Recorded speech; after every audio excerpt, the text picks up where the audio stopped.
आज हम श्रीमद् भागवत के सप्तम स्कंद नवम अध्याय श्लोक नंबर 41 का पाठ कर रहे हैं। इस अध्याय का नाम भक्त प्रहलाद द्वारा भगवान नृसिंह देव को प्रार्थनाओं से शांत करना। एवं स्वकर्म पतितं भववैतरण्यम्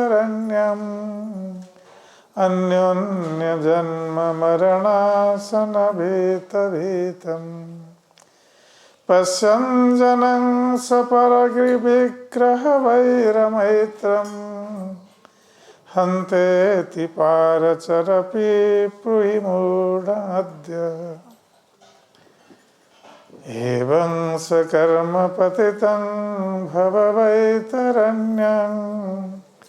अन्योन्य जन्म मरणासन भीतभीतम् पश्यन् जनं सपरविग्रह वैरमैत्रम् हन्तेति पारचरपि ब्रूहि मूढमद्य। एवं स्वकर्म पतितं भववैतरण्यम् अन्योन्य जन्म मरणासन भीतभीतम् पश्यन् जनं सपरविग्रह वैरमैत्रम् हन्तेति पारचरपि ब्रूहि मूढमद्य। इस श्लोक का अनुवाद और तात्पर्य श्रील प्रभुपाद के द्वारा अनुवाद।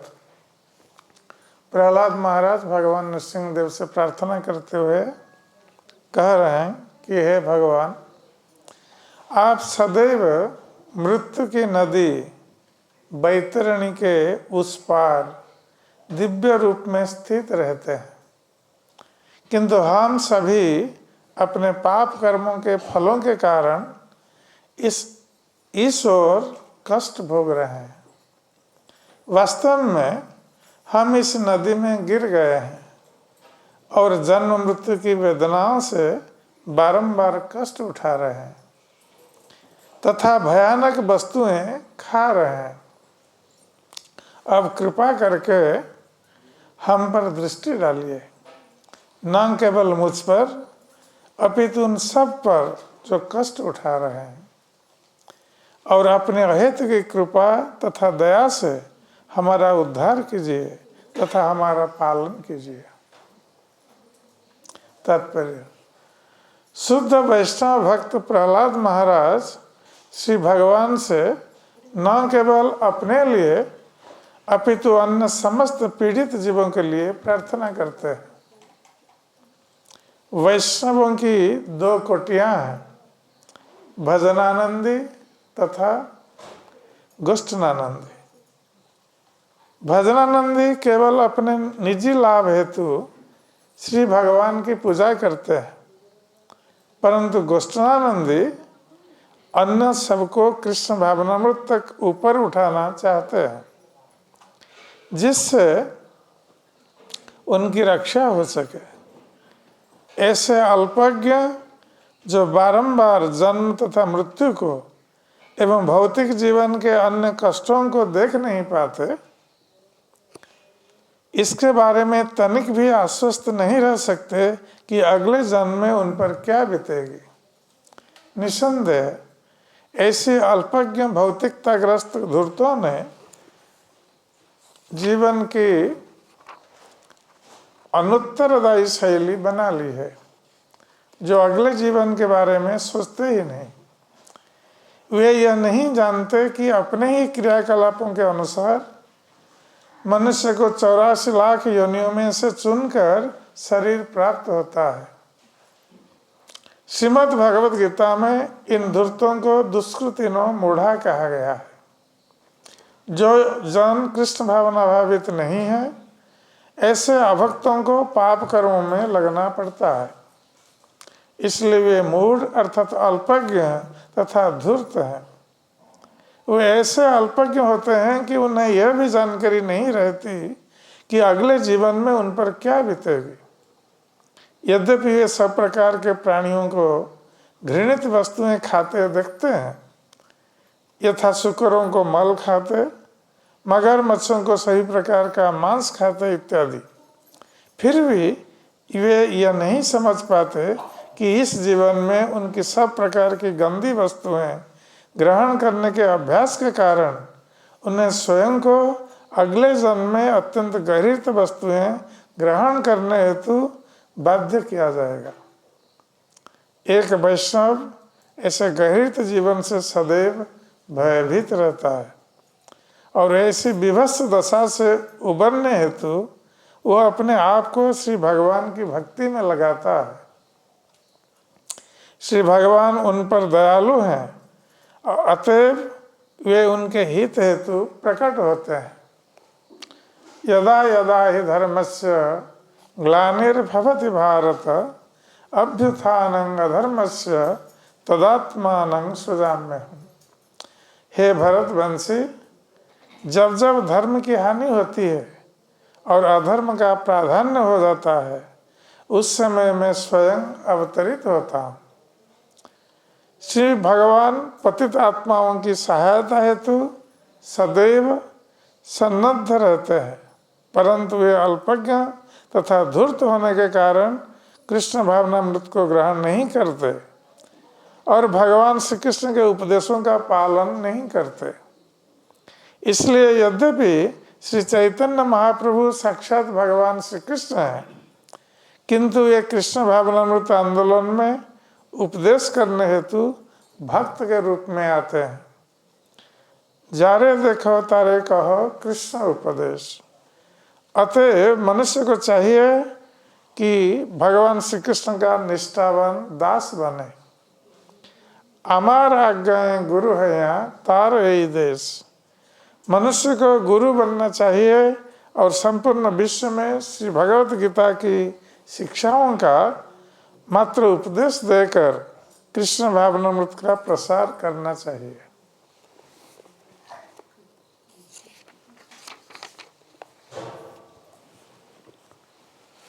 ओम ज्ञानतिमिरन्धस्य ज्ञानाञ्जनशलाकया चक्षुरुन्मिलितं येन तस्मै श्रीगुरवे नमः। श्रीचैतन्यमनोभीष्टं स्थापितं येन भूतले स्वयं रूप कदा मह्यं ददाति स्वपदान्तिकम्। वन्देऽहं श्रीगुरो श्रीयुतपदकमलं श्रीगुरुं वैष्णवंश्च श्रीरूपं सग्रजातं सगणरघुनाथ नितं तं सजीवं साद्वैतं सावधूतं परिजनसहितं कृष्णं चैतन्यदेवं श्रीराधाकृष्णपादान् सगणललिता श्री विशाखान्वितंश्च।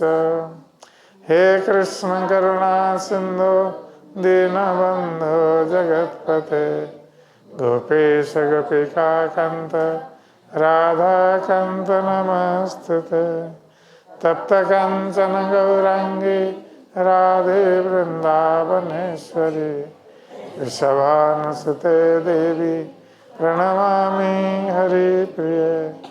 वंशाकल्पतरुभ्यश्च कृपा सिन्धुभ्यैव च पतितानां पावनेभ्यो वैष्णवेभ्यो नमो नमः। नमो महावदान्नाय कृष्णप्रेमप्रदायते कृष्णाय कृष्णचैतन्य नाम्ने गौरतिसे नमः। जय श्री कृष्ण चैतन्य प्रभु नित्यानंद श्री अद्वैत गदाधर शिवासादि गौरभक्तवृंद। हरे कृष्णा कृष्णा कृष्णा हरे हरे, हरे राम राम राम हरे हरे, हरे कृष्णा कृष्णा कृष्णा हरे हरे, हरे राम राम राम हरे हरे, हरे कृष्णा कृष्णा कृष्णा हरे हरे, हरे राम राम राम हरे हरे।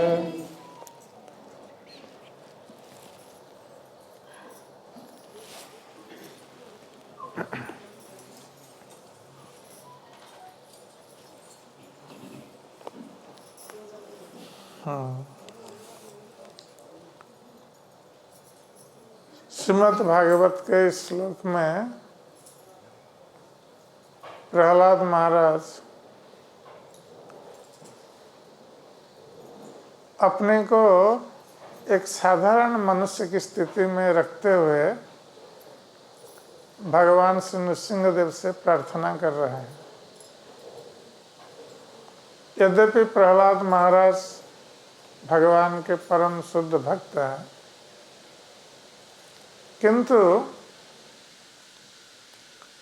ये केवल अपने बारे में नहीं सोच रहे हैं, इस संसार के दुख क्लेश से युक्त मनुष्य के संबंध में प्रहलाद महाराज सोच रहे हैं कि संसार में कैसे लोग कष्ट भोग कर रहे हैं, दुख भोग कर रहे हैं, और उनका उद्धार कैसे होगा।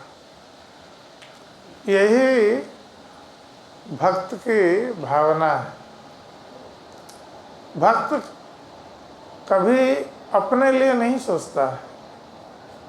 भक्त सदा सर्वदा दूसरों के हित के लिए, मंगल के लिए वो प्रयास करता रहता है। वस्तुतः जो साधु महात्मा होते हैं, ये अपने लिए जीवन धारण नहीं करते हैं, वो दूसरों के हित के लिए जीवन धारण करते हैं। तो प्रहलाद महाराज एक महान भक्त का आदर्श स्थापित कर रहे हैं। यदि प्रहलाद महाराज चाहते तो भगवान नृसिंहदेव उनको वरदान दे रहे थे उनके धाम ले जाने के लिए, किंतु प्रहलाद महाराज स्वयं भगवत धाम जाना नहीं चाहते हैं। ये संसार के लोगों के लिए सोच रहे हैं, उनका कैसे उद्धार होगा उसके लिए प्रार्थना कर रहे हैं। तो ये उनकी महान हृदय, उनका जो महान हृदय है उसका एक उदाहरण है। तो प्रहलाद महाराज श्लोक में कह रहे हैं कि एवं स्वकर्म पतितम भव वैतरण्य। इस संसार को उन्होंने बैतरणी नदी के साथ तुलना की। तो ये कभी कभी हम लोग संसार सागर कहते हैं, संसार को सागर के साथ तुलना की गई है। यहाँ पर प्रहलाद महाराज इस भौतिक संसार को बैतरणी नदी के साथ तुलना उन्होंने की है, क्योंकि बैतरणी नदी का नाम आप लोगों ने सुना होगा और श्रीमद् भागवतम में आता है कि यमराज के पास जाने के लिए यमलोक में ये बैतरणी नदी पार करना होता है। तो ये बैतरणी नदी जो है इसको पार करना बहुत कठिन है। जैसे श्रीमद् भागवत में वर्णन है कि जब व्यक्ति की मृत्यु होती है, क्योंकि व्यक्ति भौतिक संसार में तरह तरह के पाप कर्म में लिप्त होता है, तो जब उसकी मृत्यु होती है यमदूत आते हैं उस व्यक्ति को लेने के लिए, और जब यमदूत उस व्यक्ति को लेते हैं, उसकी आत्मा को शरीर से निकाल करके ले जाते हैं, शरीर पड़ा रहता है, तो उस शरीर को हम मृत घोषित करते हैं और उसको जला देते हैं। किंतु शरीर नष्ट होता है, आत्मा कभी नष्ट नहीं होता। आत्मा की उपस्थिति के कारण ये शरीर क्रियाशील हो रहा है। तो यमदूत आते हैं उस आत्मा को लेने के लिए, और जब उस आत्मा को लेकर जाते हैं तो यमदूत उस व्यक्ति को एक यातना शरीर प्रदान करता है। ये एक अस्थाई शरीर है, यातना शरीर। केवल कष्ट देने के लिए ये शरीर दिया जाता है यमदूतों के द्वारा। तो ये भौतिक शरीर तो यहाँ रह जाता है और आत्मा के साथ हमारा सूक्ष्म शरीर जाता है। सूक्ष्म शरीर क्या क्या है? मन, बुद्धि और अहंकार, जिसको हम देख नहीं सकते। तो मन, बुद्धि, अहंकार ये हमारी आत्मा के साथ जाता है दूसरे शरीर में।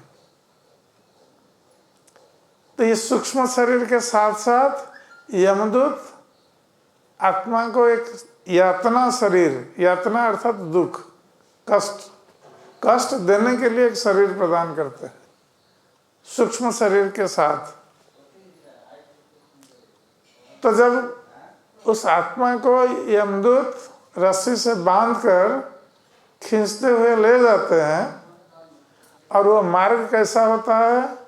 ना उत्तप्त बालू है। जैसे आप लोगों ने देखा होगा गर्मी के दिन में यदि बालू में खाली पैर जा रहे हैं बिना जूता के, तो कैसा लगता है? बालू में, बालू बहुत गर्म होता है। तो उस पर चलने से पैर के तलवे पर फफले पड़ जाते हैं, बहुत कष्ट होता है। तो यमदूत जब लेकर जाते हैं आत्मा को यातना शरीर देकर, उसको खींचते हुए लेके जाते हैं आत्मा को। जैसे हम कुत्ते के गले में रस्सी डाल के उसको खींचते हैं, या बैल के गले में रस्सी डाल के खींचते हैं, तो यमदूत इस प्रकार खींच करके ले जा रहे हैं आत्मा को, गले में रस्सी डाल करके, और इस प्रकार बालू में चला करके ले जाते हैं, जो गर्म बालू है। और दोनों तरफ आग जलती है।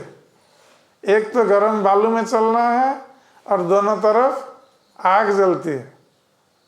और ऊपर से गर्मी के दिन में जैसे सूर्य का किरण हो, सूर्य की किरणें पड़ती हैं, गर्मी वाली किरण, तो ये ऊपर से उत्तप्त किरणें हैं सूर्य की, दोनों तरफ आग है और गर्म बालू पर चला करके ले जाते हैं।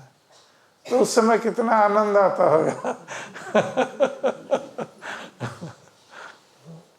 तो उस समय बहुत कष्ट होता है, व्यक्ति को बहुत कष्ट होता है, और उसमें वो चल नहीं पाता है, गिर जाता है। यमदूत फिर खींच करके उसको उठा कर फिर लेके जाते हैं। तो उसको प्यास लगती है, कंठ शुष्क हो जाता है, उसको पानी नहीं दिया जाता है। तो जीव इस प्रकार कष्ट भोग करते हुए उसको ले जाते हैं यमदूत, और लेकर के फिर उसको कहाँ डालते हैं? यमराज के पास लेने से पहले बैतरणी नदी में डाल देते हैं। ये बैतरणी नदी यमराज के घर जाने के लिए, उनके पास जाने के लिए पार करना पड़ता है बैतरणी। और ये नदी कैसा होता है? इसमें कोई पानी नहीं होता है, इसमें मल, मूत्र, रक्त, प्यूर, हड्डी, केस, नाखून, तब इसी से भरा रहता है ये नदी, बैतरणी नदी। और इसी में डाल देते हैं। तो व्यक्ति उसी में कभी डूबता है, उठता है, खाता है मल। तो मल मूत्र से भरा है ये नदी। तो इस प्रकार बहुत कष्ट उसको भोग करना पड़ता है उस बैतरणी नदी में गिरकर। और फिर उसको उठा करके जब यमराज के पास लेते हैं, वो कष्ट भोग करता है, फिर बाद में उसको लेते हैं यमराज के पास। फिर यमराज देखते हैं उसने कितना पाप किया है जीवन भर। यमराज के सेक्रेटरी हैं चित्रगुप्त, तो सब लिखते रहते हैं। हर व्यक्ति का लेखा जोखा जो है रिपोर्ट चित्रगुप्त के पास है। कभी कभी हम पाप कर्म करते हैं इस भौतिक संसार में, सोचते हैं कोई देखता नहीं है, कोई जानता नहीं है, इसलिए हम दंड भोग नहीं करेंगे। किंतु चित्रगुप्त के पास वो रिकॉर्ड है। और यमराज सुनते हैं किसने क्या पाप कर्म किया है, उसको क्या दंड मिलना चाहिए। तो यमराज जब दंड देते हैं तो फिर वही यमदूत उसको ले जाते हैं, उनके पाप कर्म के अनुसार उनको दंड दिया जाता है नरक में। और कई तरह के नरक हैं, सब श्रीमद् भागवत में वर्णन है कई तरह के नरकों का। तो उस नरक में ये कष्ट दिया जाता है जीव को। तो कभी तो पहाड़ के ऊपर लेके यमदूत माथा नीचे करके फेंकते हैं और नीचे पत्थर होता है। और कभी कभी जो वृक्ष हैं उसमें सब कांटे भरे रहते हैं और उसमें बांध करके उसको खींचते हैं, तो सारा शरीर कट जाता है कांटों से। तो इस प्रकार कई तरह का कष्ट है। जो अवैध यौन संबंध रखते हैं, पुरुष हो या स्त्री, तो उनको एक उत्तप्त लौह पुरुष या स्त्री को आलिंगन करने दिया जाता है, उसके लिए दंड है। तो इस प्रकार कई तरह के कर्मों, पाप कर्म के कारण दंड दिया जाता है नरक में। और उसके पश्चात नरक में दंड भोग करने के बाद फिर उसके पाप कर्म के अनुसार और चेतना के अनुसार फिर दूसरा जन्म दिया जाता है, फिर भौतिक संसार में जन्म लेता है। मान लीजिए इस जन्म में किसने अखाद्य खाने का अभ्यास किया है, जो मनुष्य का खाद्य नहीं है, ऐसा खाद्य खा रहे हैं, तो दूसरे जन्म में उसी प्रकार खाद्य खाने के लिए उसको ऐसा शरीर मिलेगा। यदि हम विष्ठा भक्षण कर रहे हैं तो दूसरे जन्म में सुअर बनेंगे, कुत्ता बनेंगे। तो हमारे खाद्य के ऊपर निर्भर है हम क्या खा रहे हैं अभी। तो ये सब कर्मों के अनुसार ये दंड दिया जाता है। तो यहाँ प्रहलाद महाराज इस संसार को इस बैतरणी नदी के समान बताया है। जिस प्रकार बैतरणी नदी को जो यमराज के पास जाने के लिए यमलोक में जो नदी पार करना पड़ता है जीव को, वो जिस प्रकार कष्टप्रद है वो नदी, उसी प्रकार इस भौतिक संसार भी कष्टप्रद है। इसलिए कहते हैं भव बैतरण्य। भव अर्थात इस जन्म मृत्यु का संसार। तो ये जन्म मृत्यु के संसार को बैतरणी नदी के साथ तुलना की गई। तो ये भव बैतरण्य स्वकर्मं पतितम। तो प्रहलाद महाराज कह रहे हैं कि व्यक्ति इस भौतिक संसार में जो ये नदी के समान है, बैतरणी नदी के समान है, इसमें गिरा हुआ है। और क्यों गिरा हुआ है इस भौतिक संसार के बैतरणी नदी में जो कष्टप्रद है ना? स्वकर्म, अपने अपने कर्मों के कारण व्यक्ति इस भौतिक संसार में जन्म लेता है, उसका फल भोग करने के लिए। कभी मनुष्य का जन्म मिलता है, कभी पशु का जन्म, कभी पक्षी का जन्म, कभी वृक्ष का जन्म। 84 लाख जीव जोनियां है और हमें एक एक योनि में एक एक बार जन्म लेना पड़ता है। और उस योनि का कष्ट भोग करना पड़ता है। और जब मनुष्य जन्म प्राप्त होता है, इसलिए मनुष्य जन्म दिया जाता है कि मनुष्य जन्म में यदि हम चाहें इस भौतिक संसार के कष्ट से सदा के लिए मुक्त हो जाए, कृष्ण की भक्ति करके सदा के लिए हम मुक्त हो सकते हैं। किंतु यदि मनुष्य जन्म प्राप्त करके हम कृष्ण भक्ति में संलग्न नहीं होते हैं, उसमें हमारा मन नहीं लगता है, हम फिर वही अखाद्य भक्षण करते हैं, तो हमें फिर इस भौतिक संसार के 84 लाख जीव योनियों में जन्म लेना पड़ता है और कष्ट भोग करना पड़ता है। ये संसार का नियम है। कोई इस पर विश्वास करे या ना करे, इसमें कोई अंतर नहीं आता है।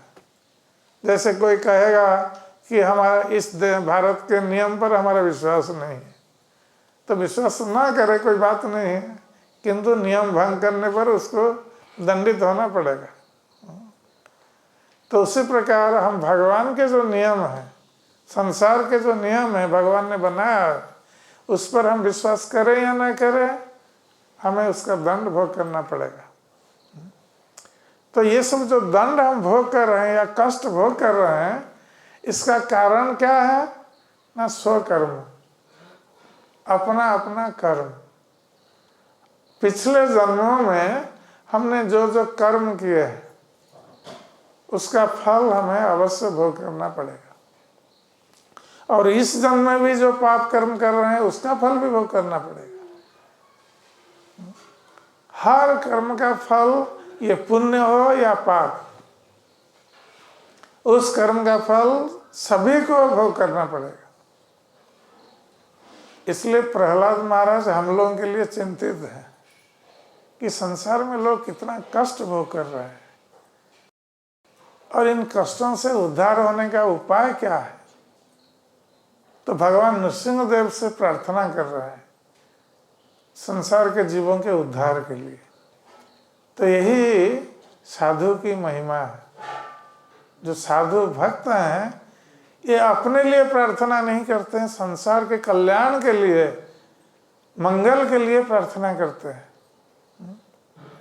तो कहते हैं एवं स्वकर्म पतितं भव वैतरण्यम अन्योन्य जन्म मरणासन भीत भीतम। तो व्यक्ति इस संसार रूपी जो वैतरणी नदी है, जो कष्टों से परिपूर्ण है, दुखों से परिपूर्ण है और अमेध्य ग्रास से परिपूर्ण है, जो वस्तुतः खाद्य नहीं है, अखाद्य, कोई मल मूत्र खाद्य नहीं है, किंतु जो इस मनुष्य शरीर में अखाद्य भोजन करते हैं। केवल मनुष्य को अपने कर्म के लिए फल भोग करना पड़ता है, पशु पक्षियों को अपने कर्म के लिए फल भोग करना नहीं पड़ता है। जैसे मनुष्य किसी व्यक्ति की हत्या कर दे तो उसको दंड मिलता है, किंतु कोई बाघ कोई जाकर मनुष्य को मार दे और खा ले, बाघ को दंड नहीं मिलता है उसके लिए, क्योंकि उसकी वो प्रवृत्ति है। और बाघ या अन्य पशु पक्षी में उन्नत चेतना नहीं है, मनुष्य में उन्नत चेतना है। इसलिए मनुष्य अपने कर्मों के लिए उत्तरदायी है। तो इस जीवन में हम क्या कर रहे हैं, हम क्या खाद्य खा रहे हैं, कैसे आचरण कर रहे हैं, क्या कर्म कर रहे हैं, इस पर निर्भर करता है हमारे भविष्य का सुख या दुख। अतः हमें ये जानना आवश्यक है कि हमें क्या करना चाहिए, क्या नहीं करना चाहिए। तो प्रहलाद महाराज कहते हैं इसलिए अन्योन्य जन्म मरण सन भीत भीतम,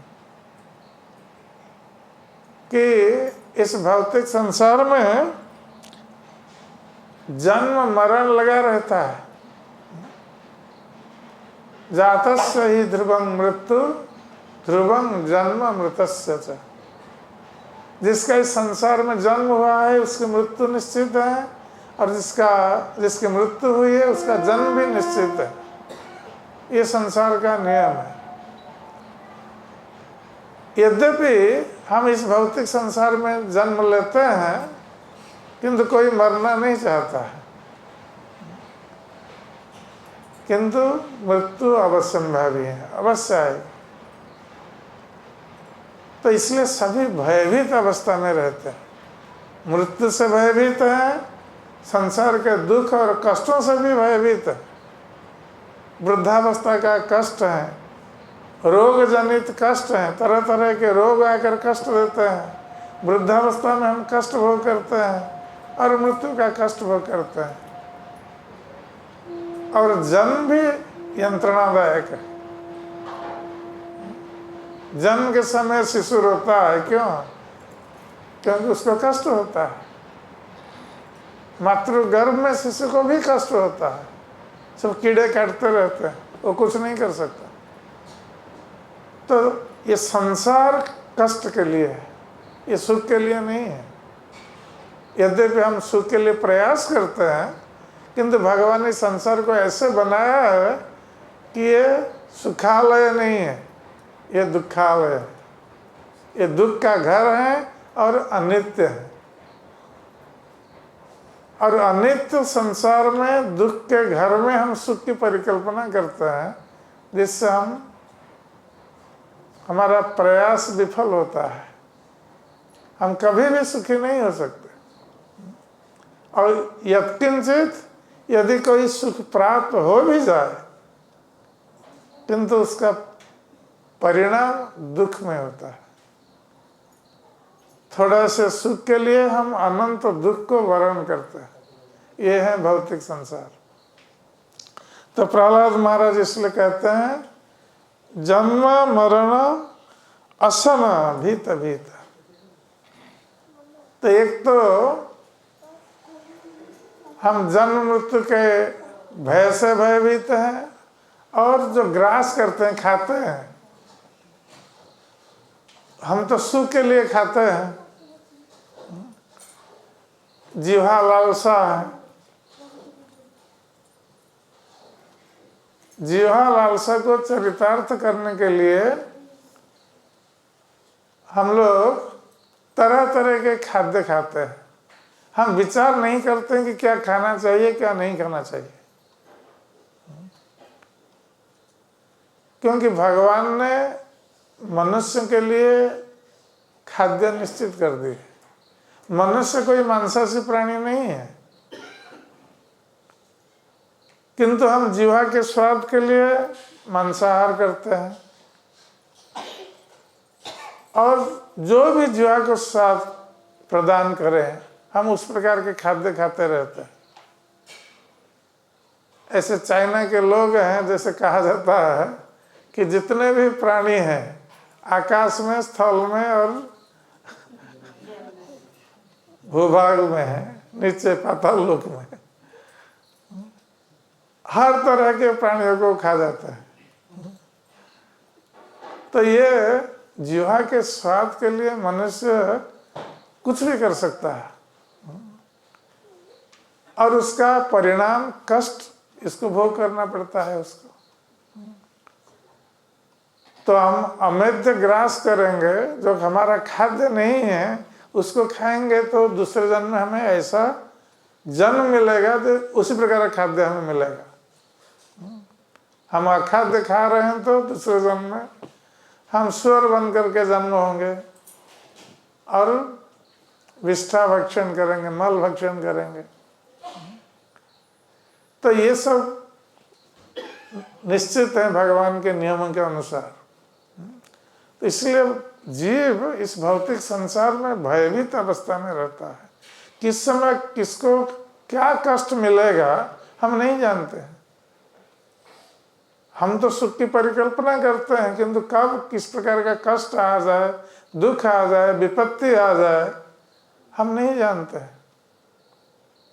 इसलिए पदं पदं यद विपदम, ये भौतिक संसार में हर पदक्षेप में विपत्ति ही विपत्ति। तो प्रहलाद महाराज कहते हैं कि इस प्रकार जो भौतिक संसार है, व्यक्ति भयभीत अवस्था में रहता है, तो पश्चन जनं स्वपर विग्रह वैरमैत्र, तो इसमें मनुष्य आता है, यहाँ दुख कष्ट भोग करता है और शरीर धारणा का वशवर्ती होकर मनुष्य क्या करता है कि किसी के साथ संबंध स्थापन करता है और सोचता है कि ये मेरा मित्र है, और किसी के साथ संबंध स्थापन ना करके वैरभाव पोषण करता है, सोचता है कि वो मेरा शत्रु है। तो शत्रु मित्र का भाव बना रहता है भौतिक संसार में, क्योंकि हम अपने को ये भौतिक शरीर मानते हैं। हम अपने आत्मा को भूल जाते हैं, शरीर मानते हैं, तो शरीर धारणा के वशवर्ती होकर मैं और मेरा, इस भाव से हम ग्रस्त रहते हैं।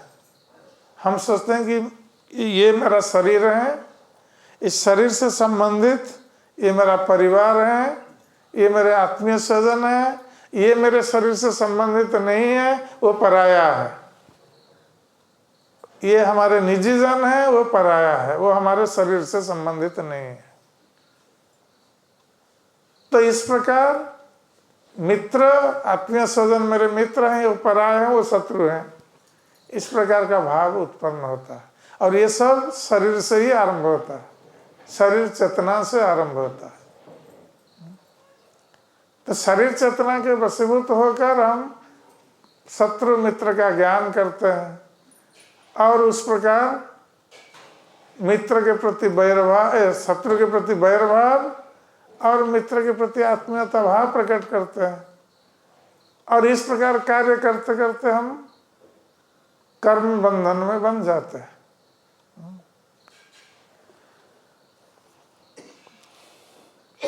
तो इस प्रकार जो संसार का कष्ट है, जन्म मृत्यु का कष्ट, जीवन धारण का कष्ट और शत्रु मित्र में जो भेद, उस जनित जो कष्ट है। कभी कभी मित्र होते हैं जिनको हम मित्र मानते हैं, किंतु कभी कभी हमारे मित्र लोग भी ऐसा कार्य करते हैं कि हमारी मित्रता समाप्त हो जाती है। तो उस समय बहुत कष्ट होता है कि हम सोचते हैं कि हमारा मित्र है, उसने ऐसा किया, इससे इस प्रकार हम आशा नहीं करते थे, तो उस समय बहुत दुख होता है। तो उस प्रकार शत्रु कभी दुख देता है, उससे भी कष्ट होता है। तो कभी मित्र से भी कष्ट होता है, कभी शत्रु से भी होता है। तो ये सब संसार का कष्ट है।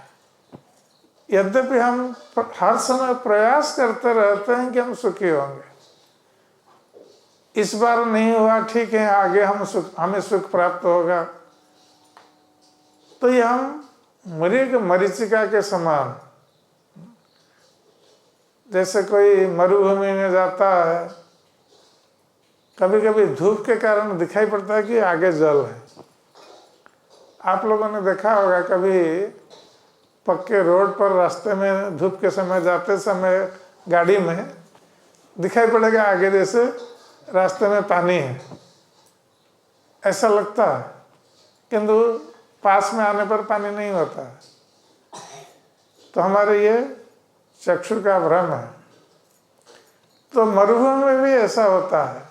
जो पथिक या व्यक्ति मरुभूमि में जाता है, चलता है, उसको प्यास लगती है, पानी पीना चाहता है, किंतु पानी कहीं मिलता नहीं मरुभूमि में, और धूप में वो बहुत थक जाता है। जब आगे देखता है, लगता है कि कहीं जल है पास में, किंतु पास में जाता है तो वो जल नहीं होता है, उसको मरीचिका बोलते हैं। इसलिए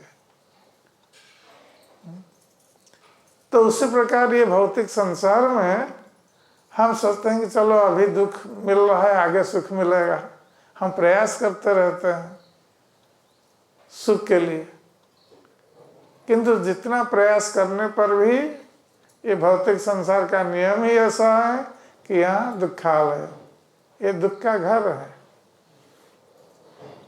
अनित्य संसार है। तो ये कष्टमय जो अनित्य संसार है उससे मुक्त होना इतना सरल नहीं है। यद्यपि हम इन कष्टों से मुक्त होने के लिए तरह तरह के भौतिक प्रयास करते हैं, भौतिक समस्या का समाधान हम भौतिक प्रयास से करते हैं, किंतु वो संभव नहीं होता है। इसलिए प्रहलाद महाराज भगवान नृसिंहदेव से प्रार्थना करते हैं हम लोगों के लिए, संसारी जीवों के लिए जो दुख में है, कष्ट में है, इनकी मुक्ति कैसे होगी। तो कहते हैं कि हंते ती पारचरं पिप्रुहि मूढ़ं अद्य। तो प्रहलाद महाराज कह रहे हैं कि हे प्रभु, आप पारचर है, अर्थात उन्होंने पहले कहा कि ये जो भौतिक संसार है ये बैतरणी नदी के समान है जो कष्ट प्रदान करता है, दुखमय है। और भगवान कहाँ स्थित है? इस भव बैतरणी नदी के उस पार, हम इस पार हैं, या भौतिक नदी में गिरे हुए हैं। हम लोग इस संसार रूपी जो बैतरणी नदी है उसमें गिरे हुए हैं अपने अपने कर्मों के फल स्वरूप, और भगवान इस बैतरणी नदी के उस पार है। तो पारचर इसलिए कहा गया है कि उस पार जो विचरण कर रहा है, इसलिए कहते हैं पारचर। अर्थात भगवान इस भौतिक संसार के ऊर्ध्व में है। तो ये जो समग्र सृष्टि है उसको दो भागों में विभाजित किया गया है, एक तो ये भौतिक सृष्टि है और एक आध्यात्मिक सृष्टि है जहाँ भगवान का नित्य निवास है। तो भगवान इस भव बैतरणी नदी के उस पर स्थित है, अर्थात भगवान कष्ट में नहीं है, वो उसके ऊर्ध्व में है। हम लोग इस बैतरणी नदी में गिरे हुए हैं, अपने कर्म के फल स्वरूप हम कष्ट भोग कर रहे हैं। तो प्रहलाद महाराज हमारे लिए प्रार्थना करते हैं भगवान नृसिंहदेव से कि आप, क्योंकि बैतरणी भव बैतरणी के उस पार हैं, अर्थात आध्यात्मिक जगत में है, इसलिए आप ही हम लोगों को उद्धार कर सकते हैं या उद्धार होने का मार्ग प्रदर्शन कर सकते हैं। हम लोग इस भौतिक संसार में अज्ञ हैं, हम नहीं जानते हैं कि हम कहाँ से आए हैं, हम कहाँ जाएंगे, हम क्यों दुख भोग कर रहे हैं, इसका क्या कारण है, हमें कोई ज्ञान नहीं है।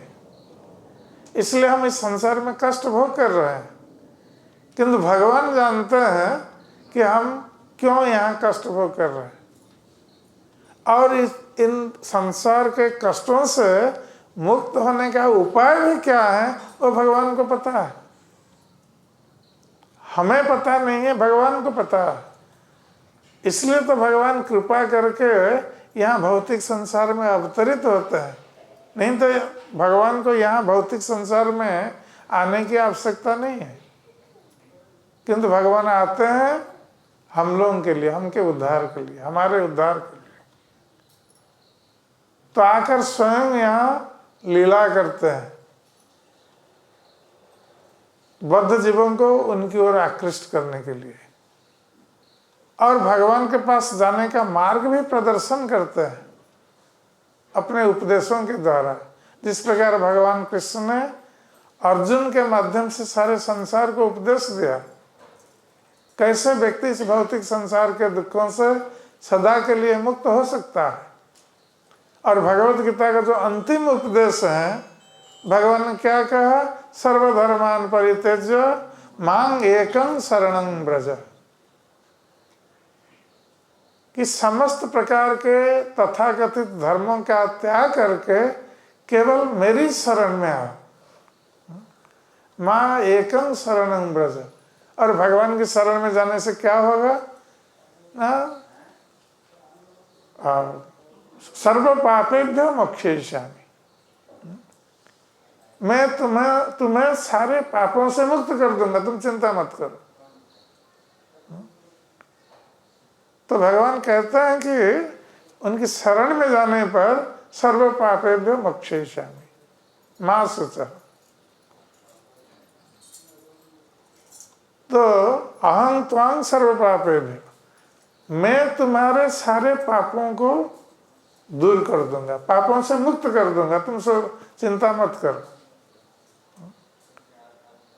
तो भगवान ये उपदेश दे रहे हैं, अर्थात इस भव वैतरण्य, इस भवसागर वैतरणी नदी से मुक्त होने का एकमात्र उपाय है भगवान कृष्ण की शरण में जाना, उनका भक्त बनना।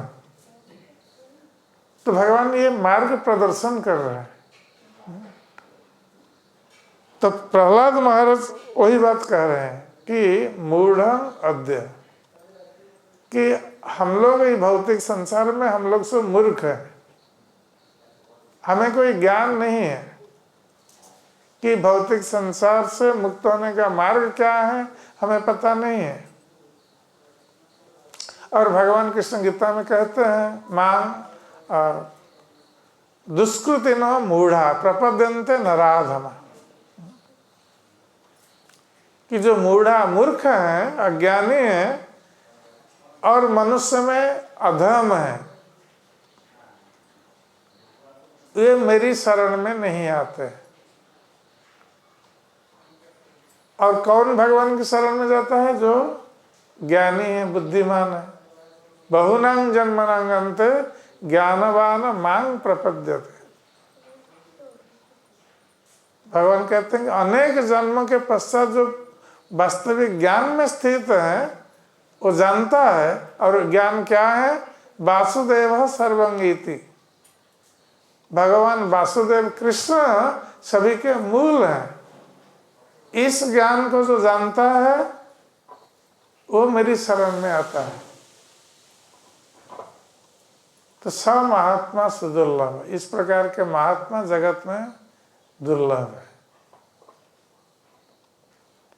तो ये जो ज्ञानी हैं, जो ये जानते हैं कि भगवान सब कुछ है, वो तो भगवान के शरण में जाते हैं। किंतु जो अज्ञानी है, उनको ज्ञान नहीं है, वो भगवान की शरण में नहीं जाते हैं। तो उनके लिए प्रहलाद महाराज प्रार्थना कर रहे हैं। जो अज्ञानी लोग हैं, ये लोग कैसे मुक्त होंगे? ज्ञानी जन तो भगवान की शरण में जाएंगे, ठीक है, तो अज्ञानी लोग भी कैसे मुक्त होंगे? उनके लिए भी चिंता कर रहे हैं प्रहलाद महाराज। तो इसलिए कहते हैं मूढ़ं अद्य, कि जिनको कोई ज्ञान नहीं है आपके संबंध में, भगवान के संबंध में, मुक्त होने का मार्ग नहीं जानते हैं और संसार का कष्ट भोग कर रहे हैं, तो प्रहलाद महाराज कहते हैं कि आप क्योंकि इस भव संसार के परे हैं, इस बैतरणी नदी के परे हैं, उस पार हैं, इसलिए आप मूढ़ं अद्य पिप्रुहि, इन मूर्ख लोगों को, इन अज्ञानियों को आप उद्धार कर दीजिए, इस बैतरणी नदी से उद्धार कीजिए। जो कष्ट भोग कर रहे हैं इस बैतरणी नदी में, भव बैतरणी नदी में गिरकर, इनको उद्धार कीजिए और प्रूहि, पालन भी कीजिए। तो ये अज्ञानी जनों का उद्धार और पालन पोषण करना, क्योंकि भगवान सभी के पालक हैं। जो भक्त हैं, जो अभक्त हैं, सभी के का पालन पोषण करता है।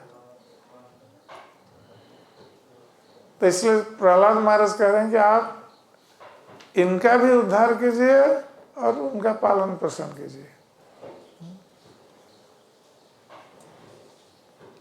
तो प्रहलाद महाराज इस श्लोक में और एक शब्द का प्रयोग कर रहे हैं कि अद्य।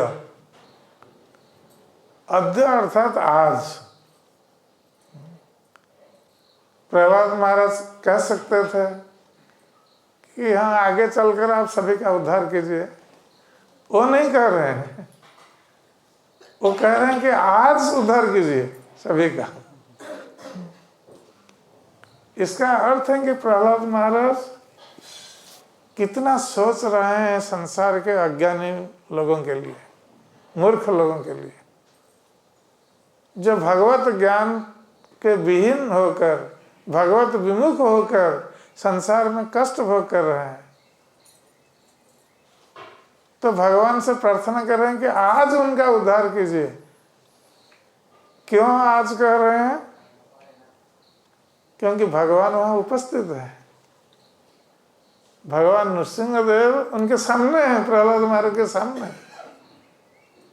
यदि प्रहलाद महाराज ऐसे प्रार्थना करते, कहते हैं ठीक है हम सभी का उद्धार आप कीजिए, हम प्रार्थना कर रहे हैं, किंतु कह रहे हैं कि आज उद्धार कीजिए क्योंकि आज आप यहाँ हमारे सामने उपस्थित है, भगवान नृसिंहदेव।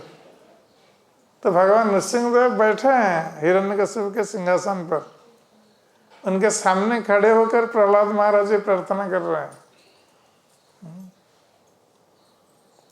तो इसलिए कह रहे हैं कि आप प्रकट हुए हैं हमारे ऊपर कृपा करने के लिए, हिरण्यकशिपु के अत्याचार से हमारी रक्षा के लिए आप प्रकट हुए हैं। तो आज ही इन सारे अज्ञानी जनों का उद्धार कर दीजिए मेरे साथ। तो कितना कृपामय है प्रहलाद महाराज। ये भगवान से भी भक्त अधिक कृपामय होते हैं, इसलिए कहा गया है कि भक्त लोगों का हृदय हर समय द्रवीभूत हो जाता है लोगों का कष्ट देखकर, दुख देखकर। इसलिए भक्त लोग भगवान से प्रार्थना करते हैं लोगों का कष्ट निवारण करने के लिए। और यही कारण है कि प्रहलाद महाराज, कल हम चर्चा कर रहे थे कि प्रहलाद महाराज भगवान के भक्त श्री नारद मुनि की सेवा, भृत्य सेवा करने के लिए महत्व दे रहे हैं। कहेंगे हमें मुक्ति नहीं चाहिए, हम आपके भृत्य या सेवक की सेवा करने दीजिए। क्योंकि भगवान के जो सेवक होते हैं ये परम कारुणिक होते हैं, उनका एक गुण होता है, ये दूसरों का कष्ट दुख नहीं देख सकते। इसलिए प्रहलाद महाराज जो परम भक्त हैं भगवान के, इस संसार के लोगों का कष्ट नहीं देख पाने के कारण वो भगवान से प्रार्थना कर रहे हैं कि आप अभी प्रकट हुए हैं हमारे लिए, आप उद्धार कर दीजिए सभी का, आज ही कर दीजिए। लोगों का कष्ट समाप्त हो जाए, सभी आपके भक्त बन जाए। यही भक्त की इच्छा है। भक्त चाहता है कि सभी जीव भगवान की शरण में आए, उनका भक्त बने और संसार के कष्ट से सदा के लिए मुक्त हो जाए। यही हर भक्त की इच्छा है। और प्रहलाद महाराज हमारे महाजन हैं, ये हमें ये आदर्श स्थापित कर रहे हैं, हमें शिक्षा दे रहे हैं। ये अपनी मुक्ति नहीं चाह रहे हैं प्रहलाद महाराज, ये दूसरों की मुक्ति चाह रहे हैं जो अज्ञानी जन है, और तुरंत चाहते हैं उनकी मुक्ति, अद्य, आज। तो ऐसे महान भक्त जगत में विरल हैं।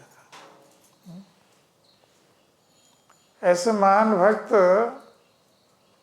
बहुत कम दृष्टिगत होते हैं। जैसे प्रभुपाद महाराज, उनका भी हृदय करुणा से पूर्ण था। तो संसार के लोगों का कष्ट नहीं देख पा रहे थे, इसलिए 70 साल की आयु में गए कृष्ण भक्ति का प्रचार करने के लिए और जगत का उद्धार करने के लिए, अज्ञानी जनों का उद्धार करने के लिए स्वयं कष्ट सहन करके उन्होंने जगत का उद्धार किया। तीसो महानुभाव भक्त ये भगवान के परम सेवक और हमारे सदा नमस्य और सेव्य है। तो ऐसे महान भक्तों की सेवा करने से भगवान प्रसन्न होते हैं। जो भक्तजन दुख सहन करते हुए, कष्ट सहन करते हुए जगत के कल्याण के लिए विचरण करते हैं, भगवान से प्रार्थना करते हैं, ऐसे महान भक्तों की सेवा हमारा प्रार्थनीय है। जैसे कल हम श्रवण कर रहे थे, प्रहलाद महाराज प्रार्थना कर रहे हैं कि प्रभु आपकी भृत्य सेवा मुझे प्रदान करिए, उसको त्याग करके मैं कैसे मुक्त हो जाऊं। तो ऐसे महान भक्तों का पदांक अनुसरण करते हुए, जैसे चैतन्य महाप्रभु यद्यपि स्वयं भगवान है, अपना भक्त बनकर आते हैं संसार में कृष्ण भक्ति का प्रचार करने के लिए, नाम संकीर्तन के माध्यम से। इसलिए चैतन्य महाप्रभु उपदेश देते हैं, जारे देखो तारे कहो कृष्ण उपदेश, हमार आज्ञाएं गुरु है यहाँ तारो यही देश। जिस किसी को देखो कृष्ण का उपदेश प्रदान करो, उसके जीवन में जैसे मंगल हो, उसका कल्याण हो। हमें कृष्ण का उपदेश प्राप्त है, केवल हमारा कल्याण हम ना सोचे, हम दूसरों के कल्याण के लिए भी प्रयास करें। यही भक्त का कर्तव्य है। तो चैतन्य महाप्रभु ने भी वही शिक्षा प्रदान की है कि हमें जितना भी ज्ञान है, हम जितना भी जानते हैं, हमें कोई पंडित बनने की आवश्यकता नहीं है। हमें जितना भी ज्ञान प्राप्त है, हम जितना भी अभ्यास कर रहे हैं, हम दूसरों को बताएंगे, उसके जीवन में भी कल्याण हो जाएगा। तो यही हमारा ध्येय है और प्रहलाद महाराज यही शिक्षा दे रहे हैं। हरे कृष्ण।